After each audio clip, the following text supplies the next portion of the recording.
What's up, everybody? Welcome back to Boots, Banter, and Beyond, the stories of Irreverent Warriors, the show where stories about how humor and camaraderie have changed lives for the better. I'm your host, as always, Eric Schessel.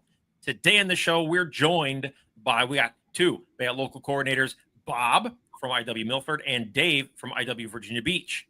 As I told them before we even started the show, I think this constitutes as a threesome, which means all y'all watching, y'all got to pay a little bit extra for this one. Welcome, guys. How you guys doing? Bob, how are you, man? Awesome. Feeling good. It's getting down to the nitty gritty here on planning. So, always a little crazy, but doing well. Outstanding. And Dave, what about you, brother? Good, man. Big fan. Happy to be here. I love hearing big fan. You get a point. Bob, you didn't get any points yet. All right, we'll start keeping tallies here. So before we talk about our Silkies hikes, I like to get into people's backstories a little bit. So Dave, we'll start with you. Like, tell us about your branch of service, your job title, et cetera, and all that good stuff. I'm one of the 88% of the world's finest United States Marines. That's part of Irreverent Warrior leadership. I joined in 2002, post 9/11. Got out in 14. Actually, I had broken service. I was one of those unfortunate ones that got out and got recalled back to active duty for the troop surge in 2008. Tried to make a career out of it, but they told me no. I was in 2111. I was an armorer for a very short time. Most times I was a heavy machine gunner attached on top of a vehicle. Just having great times in the desert. That was really it for 12 years. Nothing fancy. Nice. Nothing impressive. That's it. I mean, you served. That's impressive enough. Remember, we are the 1%. We are the one. You're exactly right. We are the 1%. Yeah. So Bob, for those who don't know, Bob is one of our only civilian LCs. So his military service record is going to be 0. I'm the other 99%, apparently. So talk to us, Bob. Tell us a little about your background. Give us a little bit of info. Yeah, so I mean, I did not serve. There's a lot of service in my wife's family, her father, cousin, uncle. I own a personal training studio and been a personal trainer and an owner for over 20 years. That's my sort of business and industry. But we got involved with Irreverent Warriors in 2017, and it's sort of stuck from there. But met a lot of people, and sort of that's how we kind of continue. Good. I mean, and that response kind of flows into the next question is like, how did you find out about Irreverent Warriors? We're going to start with Bob because you just answered that question kind of already. So give us a background how you found IW. Yeah. So, probably mostly through the magic of Facebook. But my cousin's husband was involved right from the beginning in 2015. And it was right around that time that we were looking to do a fundraiser at the studio for a military organization. And we were asking around. Her cousin was just recently medically separated from the Rangers and didn't really have much connection there. So we went to my cousin's husband, and he suggested Irreverent Warriors. We'd seen some of the events that he was getting started with in 2015. He put us in touch with Donnie. And it was funny. I was actually just going back today and looking at some of the emails that we had back and forth with Donnie back in 2015 and talking about the website and it's not ready for prime time yet, and it was a lot different, and but just getting involved and getting started and just saying, hey, we don't know what we're going to be able to do for you, but we'll send you some cash, and we did that, and I think that from that point forward, we had that connection. And then sadly, my cousin's husband died by suicide in March 2017. And it was shortly after that we had seen, again, being connected now through Facebook, that the hike was coming to Boston in October of that year. And so we felt that it was a good time for us to take the next step, not just send some cash, but to show up and see what we could do, see where we could help. We knew that he loved the organization, and we wanted to just be a part of it. That's awesome. And you get a point because you're of the 99%. So now it's 1-1.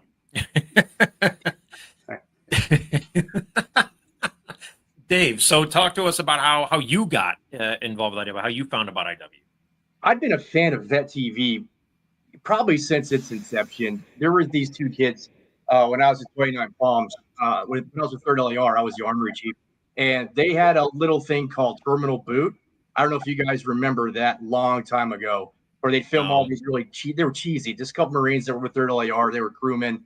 You can look them up. They're gone now, but they got tied into Vet TV while I was with the unit. And then they showed us all these cool clips they were doing. Fast forward to 2018, 2019, when I moved into this neighborhood I'm in now. One of my neighbors used to be really heavily involved in the regional aspect of IW. And she was also the Virginia Beach coordinator for a while. I think she started the Virginia Beach hike here back in 18 or 19, Mary. And I was her neighbor. And she goes, hey, what are you doing this weekend? I'm like, nothing. He was like, why don't you come here? And I came there and I fell in love.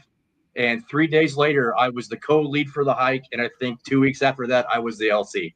So that was back in 2022. And it took one hike to get me hooked. I fell in love with it, mostly with the having so much fun, not wearing pants, but being outside, I think is what I fell in love with the absolute most. And, not getting arrested. So that was it. That's how it came down for me. Absolutely. I mean, any day that we can run around someplace and not wear pants and not get in trouble for it I think is a win. I'm good with that. Less pants, the better. Agreed. So, all right. So go into a little bit more in depth, Dave, about how you became the local coordinator, right? Because there's got to be a little bit more than that where they just kind of threw it at you when you took over, right? There's got to be, give us a little bit more juice on that. There's some stuff that kind of happened in the background with the LC at the time. I'm not going to name names or throw shade, but sure. It all just came down to not having the right demeanor and attitude for what the organization meant and where we were trying to go with the Virginia Beach hike moving forward. So like I said, the hike day, right after I became the co-leagues, everybody wanted to get involved in the organization, and the team was already full, right? They already had enough people, but they didn't have somebody to step in for the LC when the LC couldn't or wasn't available to do the job. So that's how I filled in that role. And then shortly after, that person took a stepped away from the role, and I was just a natural progression to come in. And I didn't say no. I said, absolutely. What do I got to do? And I got access to the drive, and she said, hey, go be an LC now. I'm like, I can do that. Yeah. And I did it somewhat successfully, almost. We have a lot of great volunteers, and they put on a pretty good hike here. I just make sure it's paid for. You know what I mean? That's my sole purpose. So yeah, I get that. Bob, your turn. So, because you do, we know everybody knows that you do 2 hikes, right? So but we're not going to talk about Worcester and all that. We're going to save that for a later date. But talk to us about how you became the local coordinator for Milford. Yeah, well, that's why we got the shirt. Right? I think I was voluntold. And it really just, I mean, it's both hikes. We can talk specifically about Milford, but I think as I said, we got started. When we started showing up at hikes in 2017. I think a lot of you look at volunteers and civilians in general and say, okay, that's nice, thanks for coming, and and what do you want from us? And then we showed up again. And it was sort of the same thing, like, okay, that's great, you're back, thanks. But what do you want from us? And after those first couple of times of being around people, I think that we were hard workers. We did what we were told to do, and we enjoyed being there, and that was it. So I think we kept getting asked to come around and help with some of the planning, and we did that. And it just sort of continued to grow. And then through the years, I mean, over time, Jim Shore, Gunny was running the hikes, and he was sort of helping, or in charge of Milford and Boston. And, I said we had a team of people in Milford. And so that was sort of back and forth. But ultimately, at the end of the day, the people that were running those hikes coming out of COVID and with a bunch of other things going on, I think it just became too much for some people. And as Irreverent Warriors grew and changed, and more demands on time and events, that got harder and harder for people. And I think the same thing as Dave. Like there's a team in place and some people, and you got lots of people that want to help. A lot of people. I mean, every hike I got people coming up and saying, "How can I help? How can I get involved?" And I hand them sort of the keys to the car, and say, well, here you go. You're in charge now. And they say, no, I don't want to do that. I don't want to do that, but I want to be on your team. And so that's sort of where it was, is, when it came down to it, we sort of looked at it going into 2023, and I think that was just it. There was a lot of talk about whether it was the right time and place for a civilian to step into that role, but ultimately, I don't know that there might have been a hike those years, that year in particular, if someone didn't take charge, and that was sort of the plan. And I sort of look at it the same way today. I say it all the time, is like, I'm here until I'm told not to be. If somebody else is ready, willing, and able to step up, great. I mean, that's what we want to do, is we want veterans to take the lead on this. But I'm here. And for those who don't know, like, Bob has utmost respect for the veteran community. He does so much. And the fact that he's been taking on not one but two hikes in the state of Massachusetts for a number of years now is a testament to his dedication to the organization and what it means to really step up. So just on my behalf, and I know I tell him this all the damn time, but thanks for what you do, Bob. Definitely appreciate 2 points. it, especially for someone who's not a 2-1. Damn it. That's fair. I get it. No, it's totally cool. No. I got to rack them up however I can get them. I'll figure it out. No, I'll get mine here in a little bit. I swear. I'm going to work on it. Since we're talking to Bob, we're talking about the Milford hike and stuff. I want to know about, talked about the vibe, right? Because I know from my own experience, the Milford hike is a little bit different from what you think of as a standard Silkies hike. So, Bob, talk to us about the vibe of the Milford hike. Yeah, I think it's a challenge. We've talked about this a lot, right? Is it's Memorial Day weekend, right? And so that's a hard time for a lot of people, but also a good reason to get people together. So you balance that, we are still irreverent warriors. So how do we have irreverence, and how do we, do the things and have the things that you often see at hikes, and, everybody's really happy to see each other in the morning. But then again, remember that there's some other stuff that people are dealing with, and that we need to think about that weekend. So what really makes Milford kind of special in that way is that it's not really in a city. Milford itself is, where I've lived for the last, about 20 years. And we do the hike on an old rail trail. So we're mostly in the woods. Right? And that's a lot different than most of, our other hikes and our other hike in Worcester, where we're in the city. So it's a little bit more time for reflection, a little bit more time to connect with people and not be looking at other tourists and cities and buildings and, places to run into, convenience stores. So there's a lot more time for conversation in that regard. We always, on our hikes, I know everybody's got their sort of special thing that they do. But certainly on Memorial Day, one of the things that we do is we always have a memorial stop in the middle of our day. And that's a time for us to sort of reflect a little bit. And we've got a little special thing that we do there. But those are the things that we sort of, put in there. But again, we still got to balance that people are there to have some fun and maybe that's their way of sort of stepping away from some of the hard things that they're dealing with is to laugh a little bit. So it's a tough balance, and we try to make sure that we talk to our team and to as many people as want to have some input on that as to how we can get it right. Absolutely. Dave, talk to us about the vibe of the Virginia Beach hike. I know you guys actually have, because you guys have the boardwalk and stuff down there and everything. Oh, yeah. So talk to us about that. Talk Yeah, about the vibe. and it's, if you think about it, it's the longest beach hike where you're not actually on the beach, right? We try to stay off of the sand as much as possible because, even in September, that sand gets pretty hot. But yeah, the majority of our hike, it's the boardwalk hike. It's about 7.5 miles, and I think 6 of that is on the boardwalk itself. So we start in the beginning, we carry our giant group all the way down to the Neptune statue, and we do an about face and head back. So it's a very beachy vibe. There's always a lot of music, even though it's usually after Labor Day. The oceanfront's still packed full of tourists. We're getting just love shouted everywhere from all directions. Everybody clapping for us. It is a really awesome vibe at the oceanfront. This year, our hike's going to be in Norfolk, right? We moved cities. So it's going to be a way different vibe than we're used to. This is going to be in the city.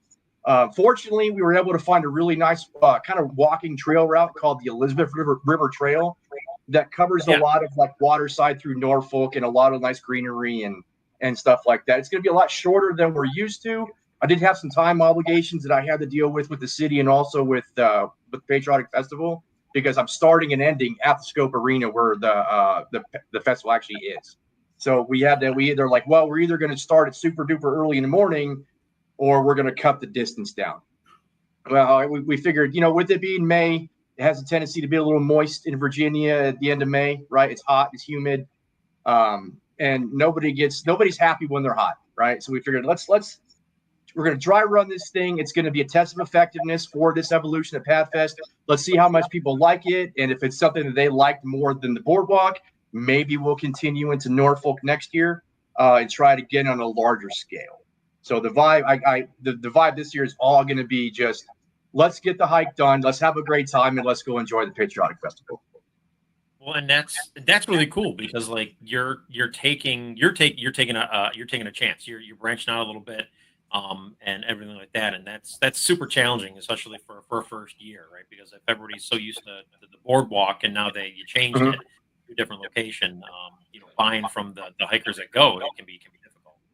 I have this brilliant but stupid idea of doing all 7 cities in 7 years. Like I want to hit every city in Hampton Roads, not knowing that like maybe I need more than 12 months if I want to, move my entire, hike from Virginia Beach to anywhere else. Like I said, we had about 6.5 months to plan and pay for this evolution after our hike last year. I don't recommend doing that. Maybe, I have a great team, but we are worn out. We're super ready for this to be over.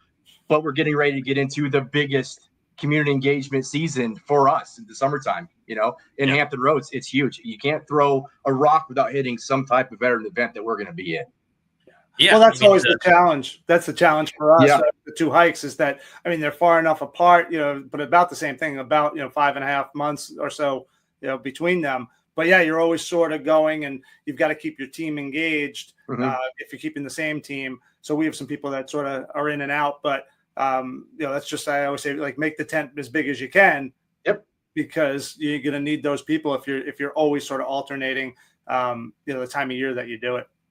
Well, I'm kind of building like a northern community engagement team that's going to be on the north side of the tunnel. That's going to cover Hampton, Newport News, Yorktown, Williamsburg. If I can get some leadership that lives up in that area, they can hit the ground running for me, looking at routes, looking at sponsors, and it's an hour and a half for me to get up to Williamsburg, right?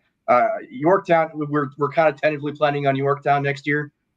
It's about an hour away, so I've got folks that live up in that area, like, hey, we should go check this place out. Let's go check this place out. I'm like, give me the contact info, give me the email address. I'll hit them up.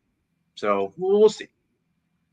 Well, I think that's like, because thinking of the 7 cities, like doing a hike in each one of the 7 cities would be pretty awesome. I know that would, like, if we try to do that every year, it's like as soon as your hike is done, you literally have to start planning for the next one. Yep. Because there's so much more that goes into that. You got to get buy-in, permits, and stuff like that from that community. That's a challenge. Yeah, we found that out this year. Yeah.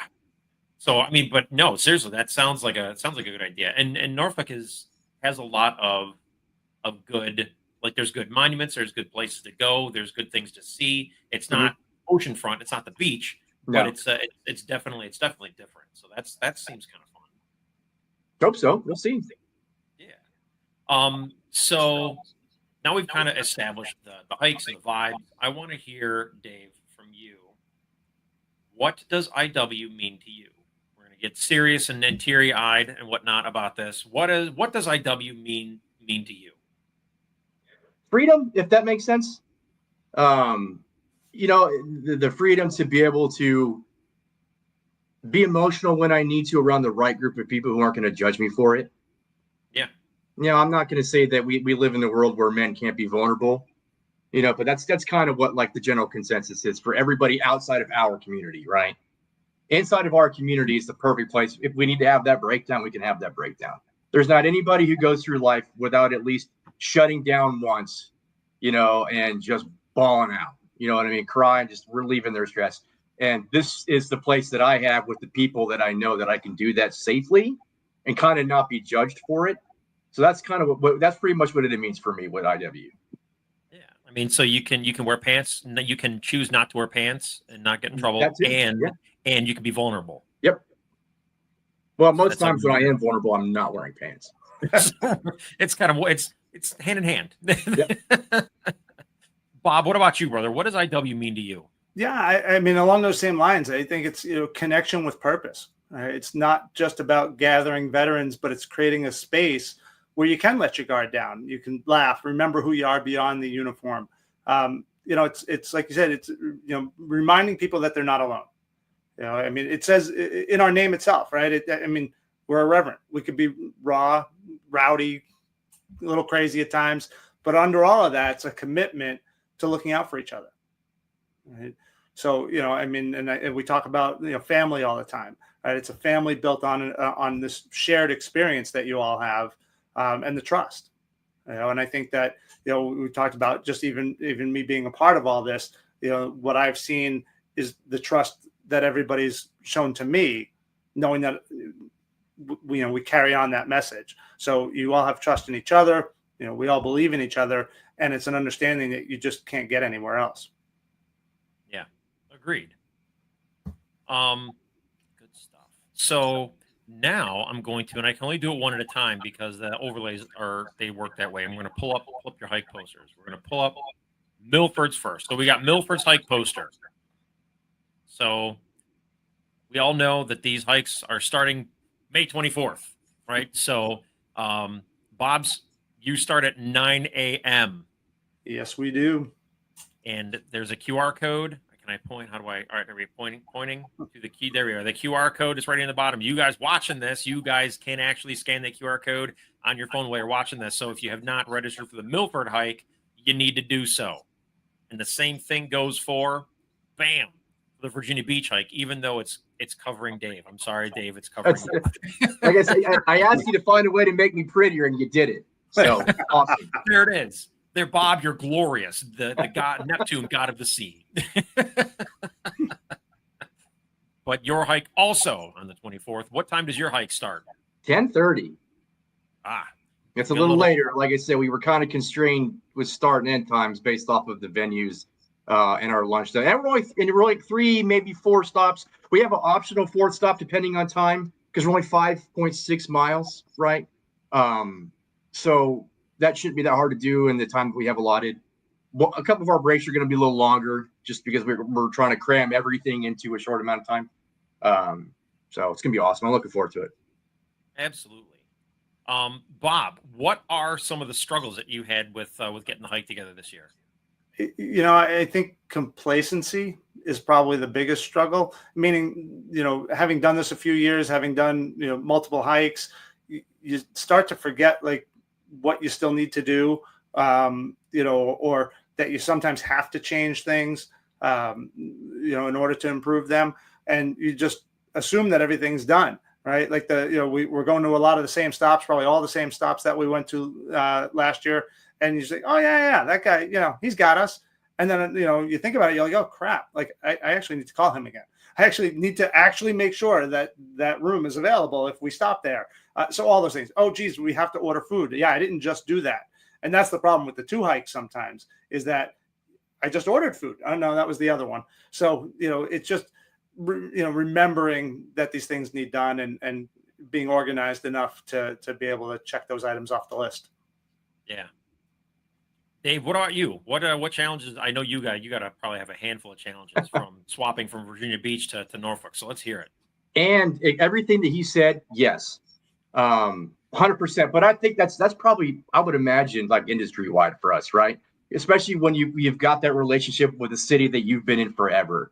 You're just like, yeah, all I got to do is make a phone call. We're good to go. That you're like, oh, that is down to a month. Like, shit, I haven't made that phone call yet. Like, I am behind the curve, right?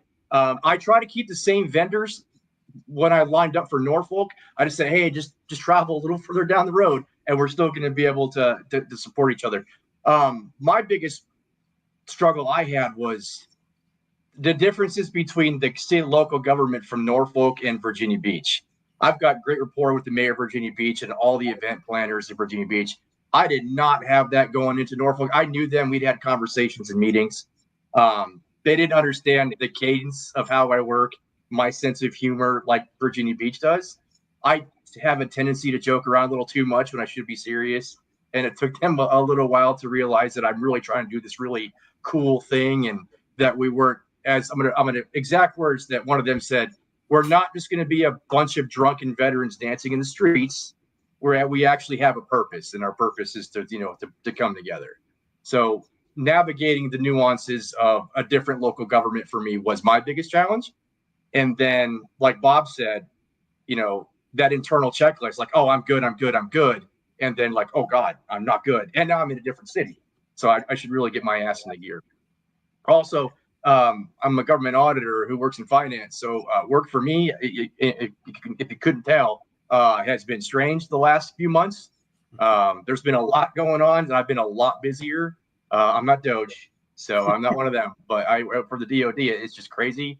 And I have a hard time delegating, and I'm just that guy. It's got my name on it. I'm the LC, and I only delegate small things. I should start to delegate bigger things that probably would help me down the road. So those are my biggest struggles with the hike.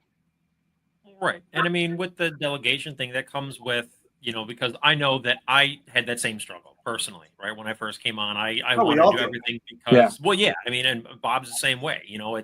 It's a thing where we want to make sure that things are done by the book, right? Because the three of us are the only ones that have official titles in IW. We love our teams to death, but we have to make sure that everything does get done. So there might be what looks like a little bit of micromanaging, or might be a little bit of where we just kind of strong-hand to get everything done because we know it needs to get done and we need to get done now. But as we grow as LCs and as leaders, we can build up our teams and find people who have a bit of a knack for doing something or not doing something. You find out what their strengths and weaknesses are and put them to work and let them go do the thing. And then you just check in on every once in a while and say, hey, you good? You need any support in this? And if they do, then you help them out and you take over a little bit and let them know that they're good to go. Or you just sit back and watch and let them flourish. And that's hard to do. Yeah. I get a lot of turnover every year because the majority of my volunteers are active duty service members. It's hard. It is. Sometimes it's hard to bring the veterans in to do this because it's volunteer. Yeah. And sometimes that volunteer time could take, it's a lot of, you have to invest a lot of your free time into this. And a lot of these, and I get it. It is a labor of love. You got to love what you're doing or else you're not going to do it well. And a lot of these guys, it's hard to give them the buy-in to it.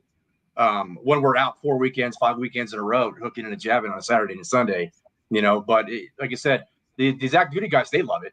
Right. And it's great for me because they have the energy, and it's great for them because I get to write them awards. So it is kind of like a symbiotic relationship, but they're there for a year and a half. And, I just got orders. I got to backfill that spot.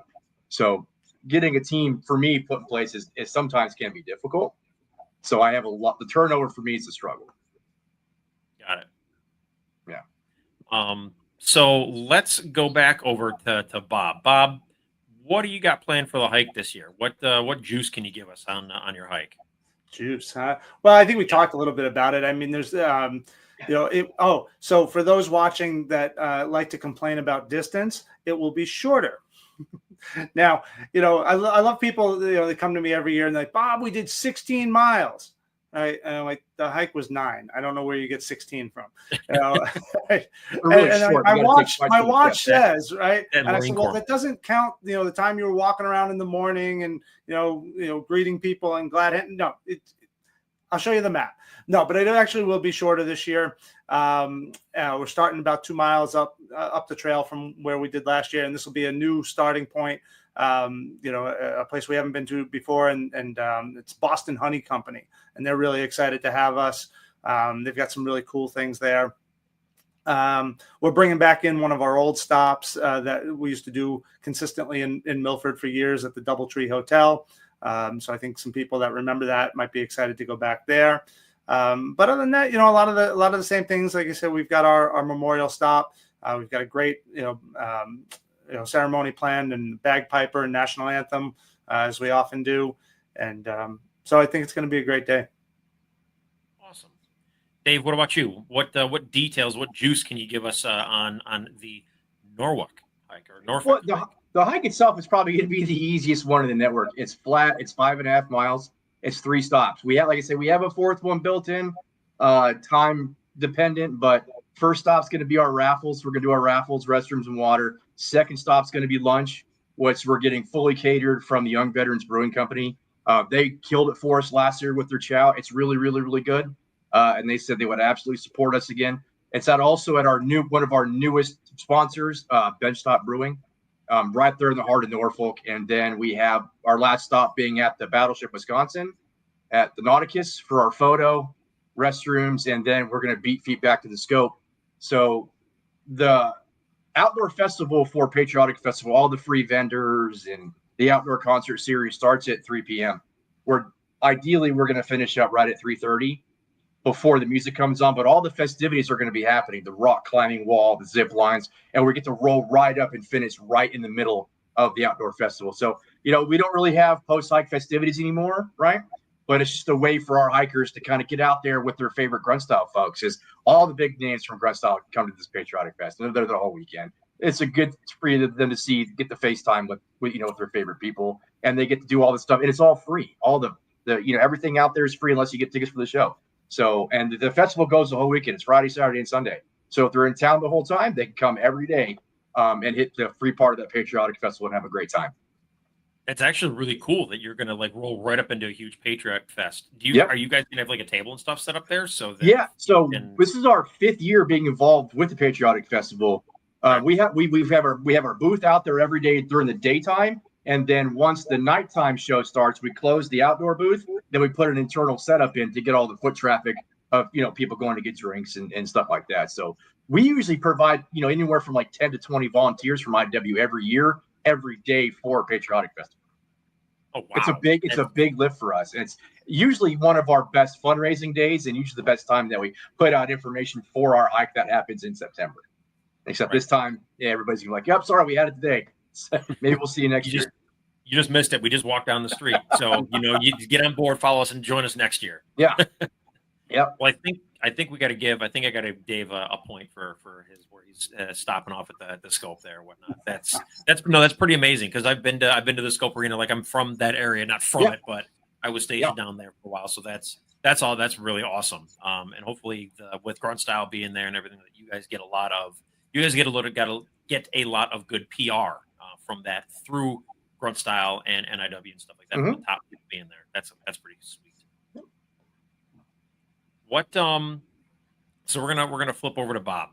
So if you ran into somebody, whether they came into your gym for the first time or they just somebody you ran into in the street that you saw was a veteran or they're active duty military, and what do you tell somebody to get them to come out to one of our events or the Silkies hike in general? What is your, not so much an elevator pitch, but what is it that you get to draw them in? What is it you say to people? Yeah, and honestly, I just tell them, hey, look, you don't need a reason.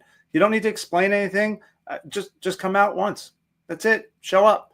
I've seen so many people walk into their first hike or vet together really unsure. They're just kind of hanging back. But by the end of the day, they're laughing, they're connecting, they're making plans for the next one. I tell them, look, there's nobody here that's going to judge you. It's not about being the most outgoing, the fittest, not having it all. You don't have to have it all together. You're just going to be around people who get it, right? And then, and I mean, that's that one side of it. But then you often get people that say, well, you're talking about suicide prevention. Well, I've got my stuff together. I'm okay. I'm good. I say, you know what? Come out anyway, because again, we've got some people who maybe don't, and maybe you can be that shining light for them, right? You can. I say you can be the adult in the room, right? We need those people too. Right. We need people to lead the way, to be that shining example. Right. It's one of those rare places where you can, people can let their guard down. You can be yourself. And if you're struggling, you're feeling isolated, the community will meet you where you are. Right. Yep. But we need both sides of that to come together. And I tell them, look, just take the first step. We'll take it with you. Yeah.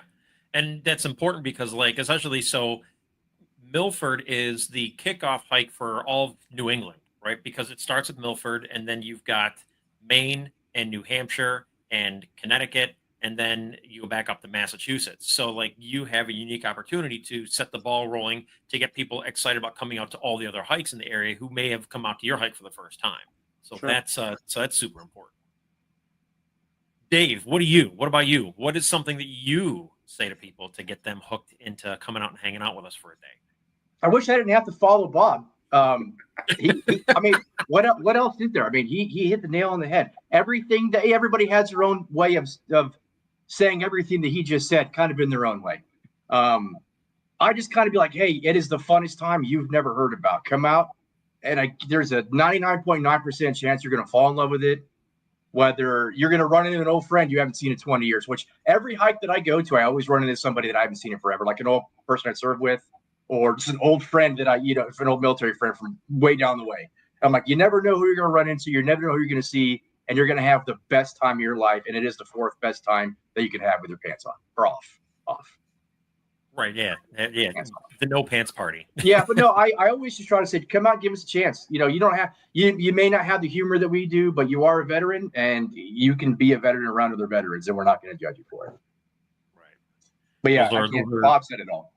Well, no, I mean, but those are you touched on things that he didn't, and that's important, right? Because everybody has a different reason for wanting people to come out and join us and hang out. And so having it from your perspective as a veteran and Bob's perspective as a civilian they're both super important. So you both get points, which means we end in a 3-3 tie.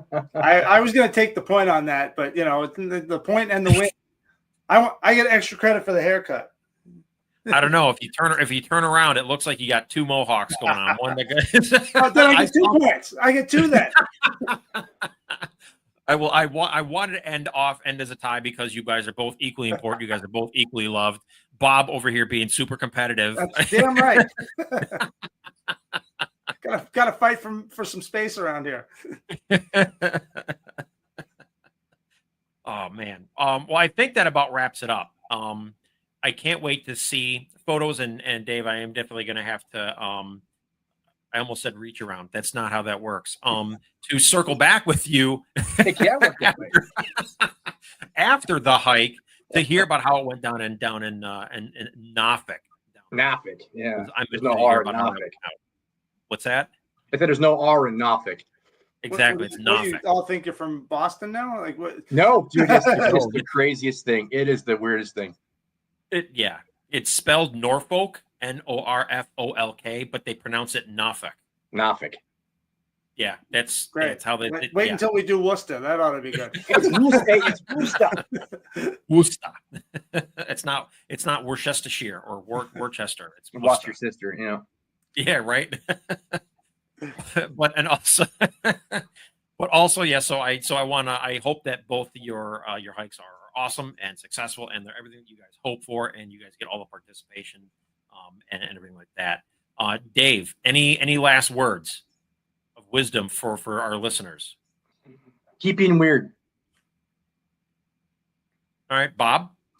I just remind everybody, every hike, every conversation, every moment of laughter that you have on these hikes, right?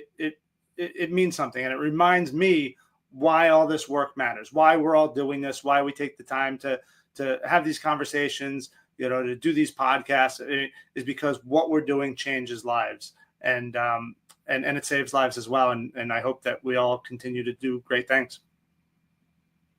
Of course, you got to come in with the really deep shit, don't you, Bob? I was going to say, Dave, do you want to redo your final word?